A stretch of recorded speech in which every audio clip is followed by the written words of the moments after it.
시편을 묵상하면서 얻는 가장 큰 축복은 하나님이 어떤 분이신지를 잘 이해할 수 있다는 것이죠. 시편만큼 우리들에게 하나님을 잘 소개한 그러한 책은 없다고 생각합니다. 오늘 시편 기자는 우리에게 하나님을 어떻게 소개하는지 말씀을 함께 묵상해 보도록 하겠습니다.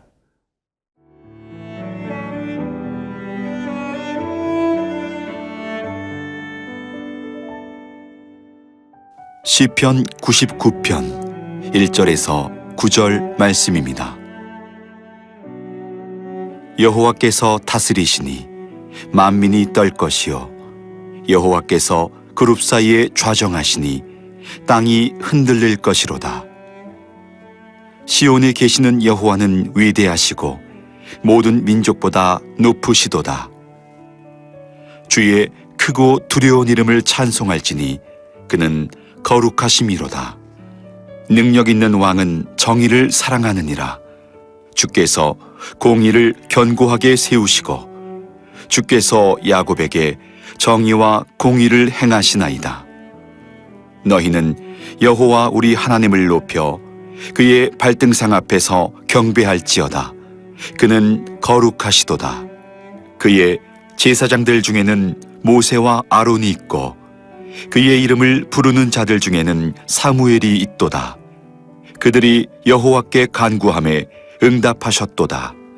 여호와께서 구름 기둥 가운데서 그들에게 말씀하시니 그들은 그가 그들에게 주신 증거와 율례를 지켰도다. 여호와 우리 하나님이여, 주께서는 그들에게 응답하셨고 그들의 행한 대로 갚기는 하셨으나 그들을 용서하신 하나님이시니이다. 너희는 여호와 우리 하나님을 높이고 그 성산에서 예배할지어다. 여호와 우리 하나님은 거룩하심이로다. 우리는 시편을 묵상할 때마다 하나님이 어떤 분인지를 알게 됩니다. 그러니까 하나님을 계시해 주시는 것이죠. 그러니까 시편만큼 우리에게 하나님이 어떤 분인지를 소개해 주는 책도 많지 않습니다. 특별히 그동안에 우리가 쭉 시편을 묵상하면서 제일 반복해서 알게 되었던 것은 하나님의 창조, 또 하나님의 통치, 하나님의 다스리심, 그렇죠? 하나님이 위엄이 있으시고 또 아름다우신 분이고 또 하나님께서 어떻게 우주 만물을 다스리시는 분인지, 이런 다양한 내용들을 통해서 하나님이 어떤 분이신지를 알게 됐죠. 또 오늘 시편 기자가 또 한 가지 하나님이 어떤 분이신지 그분의 성품을 우리들에게 이렇게 소개해 주고 있습니다. 5절과 9절 이 두 곳에서 동일하게 강조하고 있는 말씀이 있습니다. 너희는 여호와 우리 하나님을 높여 그의 발등상 앞에서 경배할지어다. 그는 거룩하시도다. 또 9절 너희는 여호와 우리 하나님을 높이고 그 성산에서 예배할지어다. 여호와 우리 하나님은 거룩하심이로다. 하나님은 거룩하신 분입니다. 이 하나님의 성품 중에 아주 대표적인 성품이죠.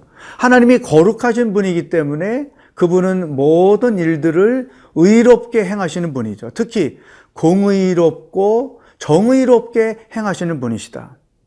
하나님은 어떤 일이든 그것을 구부러지게 행하는 일이 절대 없다는 거죠. 그러면 하나님이 공의롭게 행하시고 정의롭게 행하시는 분이라고 말할 때 그 공의와 정의라는 것이 무엇이냐? 4절에 이렇게 부연 설명했습니다. 능력 있는 왕은 정의를 사랑하느니라. 주께서 공의를 견고하게 세우시고 주께서 야곱에게 정의와 공의를 행하시나이다. 공의라고 하는 것은 하나님과 우리와의 관계에서 어그러짐이 없는 것을 말하고, 또 정의라는 것은 나와 다른 사람과의 관계에서 어그러짐이 없음을 말하는 것이죠. 그러니까 십자가를 보면 하나님과 우리 사이의 사랑의 관계, 수직적으로, 그리고 수평적으로 나와 타인과의 관계에 하나님의 사랑을 의미한다는 것이죠. 그러니까 이것이 공의와 정의에도 동일하게 나타나는 거죠.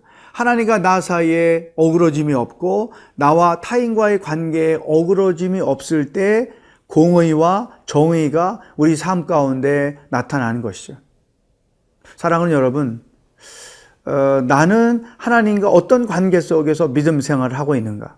또 나는 타인과의 어떤 관계 속에서 생활을 하고 있는지를 돌아보는 것이 필요합니다. 특별히 하나님과 나 사이의 관계를 어그러지게 만드는 것, 또 나와 타인과의 관계를 어그러지게 만드는 요인은 죄입니다. 죄가 들어옴으로써 하나님과의 나의 관계를 단절시켰고, 또 하나님과의 관계가 단절됨으로 타인과의 관계가 단절된 것이죠. 아담과 하와가 범죄함으로 하나님과의 관계가 단절돼서 하나님이 무서워서 피했고, 또 그 죄 때문에 아담이 그 모든 자기의 실수를 아내에게 돌림으로써 인간의 관계가 단절됐잖아요. 그래서 이 공의와 정의가 깨어져 버린 것이죠. 여러분, 우리 크리스찬들은 하나님과의 관계가 올바라야 되고 타인과의 관계가 올바라야 됩니다. 그래야 하나님의 거룩이 우리의 삶 가운데 나타나게 된다는 것이죠. 오늘 하루 여러분의 삶을 한번 돌아보십시오. 나는 하나님과 온전한 관계 속에서 살고 있는가? 하나님께로 가까이 나가는 일을 머뭇거리게 하는 어떤 회개하지 않은 죄가 있는 것은 아닌가? 또 내가 타인과의 관계, 특히 가족 관계 안에서 어그러진 상태에서 마음을 닫아놓고 살고 있는 부분은 없는가? 한번 돌아보십시오. 이것이 왜 중요하냐면 그런 닫아놓음, 어그러짐이 있으면 하나님의 거룩이 내 삶 속에서 나타나지 못하기 때문입니다. 우리 크리스찬들은 자신의 인격이나 어떤 성품이나 또 살아가는 모습 속에서 이 하나님의 거룩이 나타내야 됩니다. 그래야 하나님의 영광이 나를 통해서 이루어지는 것이죠. 나는 온전한 관계 속에서 믿음 생활을, 가정 생활을 하고 있는지 자신을 돌아보는 하루가 될 수 있기를 축복합니다.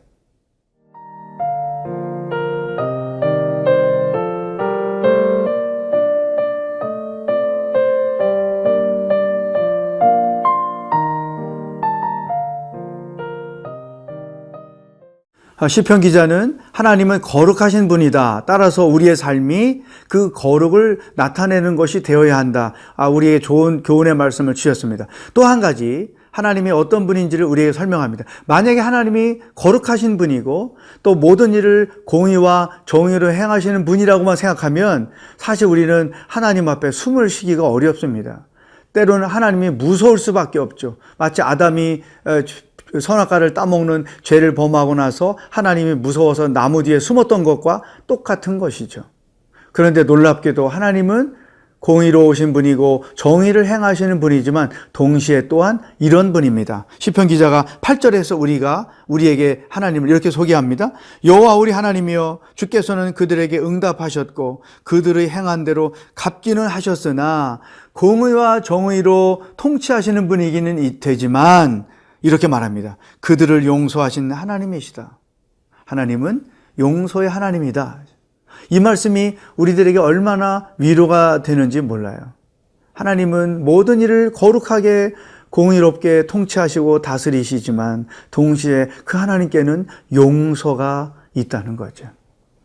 우리가 죄에서 자유함을 얻을 수 있는 이유도 바로 여기에 있는 것이죠. 그분의 용서는 그분의 사랑에서 나오는 거죠. 하나님은 공의로 우리를 통치하시지만 동시에 사랑으로 우리를 통치하시는 분이다. 그 사랑 속에서 우리에 대한 용서가 나오는 거죠. 그런데 그 용서는 그냥 주어지는 게 아니고 우리가 하나님 앞에 우리의 죄를 고백할 때, 통회하는 심령으로 우리의 죄를 고백할 때 하나님은 우리의 죄를 용서하시는 분이다. 그래서 시편 기자가 이런 예를 들었습니다. 6절에 보면 그의 제사장들 중에는 모세와 아론이 있고 그의 이름을 부르는 자들 중에는 사무엘이 있도다. 그들이 여호와께 간구함에 응답하셨도다. 모세는 이스라엘 백성들을 애굽에서 구원해낸 지도자고 또 아론은 이스라엘 백성들을 대신해서 하나님을 대면하는 제사장이었고 또 사무엘은 선지자를 대표하는 자들이었잖아요. 이들이 각각 자기 민족이 지은 죄에 대하여 하나님 앞에 나와서 통회하며 용서를 구했던 사람들입니다. 출애굽기 32장에 보면 이스라엘 백성들이 모세가 시내산에서 더디 내려오자 아론을 부추겨서 금송아지를 만들었잖아요. 그때 하나님께서 그들을 다 쓸어버리겠다고 말씀하셨을 때 모세가 내려와서 32절에 보면 이런 중보 기도를 합니다. 이 백성들을 다 그렇게 멸망시키려면 차라리 나도 생명책에서 내 이름을 지워주십시오. 이렇게 하나님 앞에 중보했던 자들이고, 사무엘도 이스라엘 백성들이 우상 숭배했을 때 미스바 광장에 다 백성들을 모아놓고 금식하며 하나님의 용서를 구했던 그러한 인물들이죠. 그러니까 하나님이 공의의 하나님으로 볼 때는, 거룩하신 하나님의 성품에서는 이러한 우상을 숭배하고 죄를 저지른 자들을 다 멸망시킬 수밖에 없으셨던 거죠. 그런데 또 그러한 지은 죄를 하나님 앞에 가지고 와서 용서를 구할 때, 그죠? 이렇게 그들이 여호와께 간구함에 응답하셨도다. 하나님은 회개하는 자들의 기도를 들으시고 응답하시는 분이시다.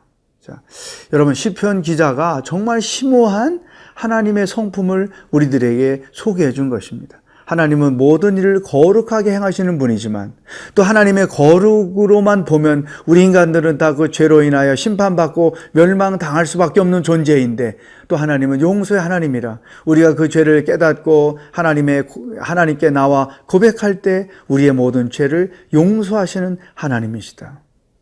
그 용서는 하나님의 사랑에서 나오는 것이다. 하나님의 두 가지 위대한 성품, 의로우신 분이요 사랑의 하나님이다.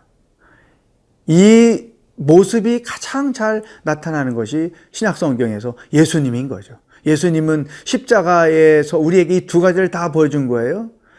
의로운 분이기 때문에 우리의 죄를 대신해서 십자가를 지셔야 됐고, 또 그렇게 십자가를 지시게 된 것은 우리를 사랑하는 마음이었고, 우리는 십자가를 볼 때마다 하나님의 공의와 하나님의 거룩과 하나님의 사랑을 동시에 보게 되는 것이죠. 사랑하는 여러분, 혹시나 죄를 지어놓고 고백하지 않고 마음에 가다두고 죄책감에 빠져 있는 일 없습니까? 오늘 그 모든 내용들을 하나님께 나와 고백함으로 용서를 경험하며 사는 하루가 될 수 있기를 축복합니다. 기도하겠습니다. 하나님, 거룩하신 분이고 또 사랑의 하나님인 것을 인하여 감사와 찬송을 올려드립니다. 우리가 지은 죄들로 인하여 마땅히 하나님의 진노를 받을 수밖에 없었지만, 진심으로 회개할 때 우리를 용서하신 하나님인 것을 인하여 또한 감사를 드립니다. 오늘 하루도 하나님의 거룩함을 나타내며 동시에 하나님의 용서를 경험하며 사는 복된 날이 되도록 인도하여 주시옵소서. 예수님의 이름으로 기도하옵나이다. 아멘.